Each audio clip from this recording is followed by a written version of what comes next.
հոգևոր, էմոցիոնալ, դեպրեսիաներ, տարբեր վախեր, տարբեր ճնշումներ,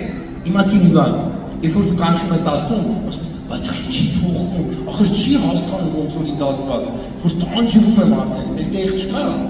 Աստված լավ հասկանում է, գիտես ինչի, որտեղ ինքը նախանցել է այդ ամենը, եւ երկրորդը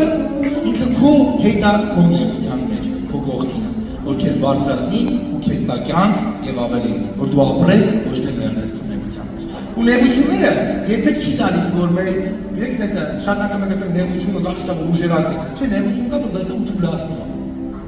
Միշտ չի որ ուժեղացնում։ Շատ անգամ ներության մեջ պետք է մտածես թուլանաս, հասկանաս, որ քան ինչ շտապ է բերի դուրս գամ։ Պետք է ասես տալ, իմ ընթացքը անեմ։ Իմ ինձ ինչ է հասնում ներության մեջ անեմ։ Տանիքիս անդամը չի փոխվում։ Սեր կա, արի ես սեր տամ, երբ որ Աստված կփոխի, երբ որ կանի, պրոբլեմ չկա, բայց իմ բաժինը ինչ է, արի ես իմ բաժինը անեմ իր հանդեպ։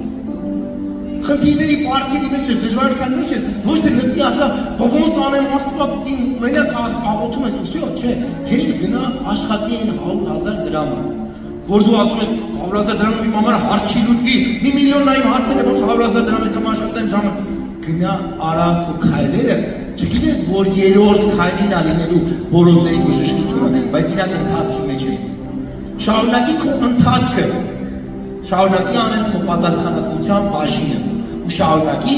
պահել ճշմարտությունը քո ընթացքի մեջ։ Ճշմարտությունը քեզ կբարձրացնի բարձր տեղեր։ Ամեն։ Եկեք ամեն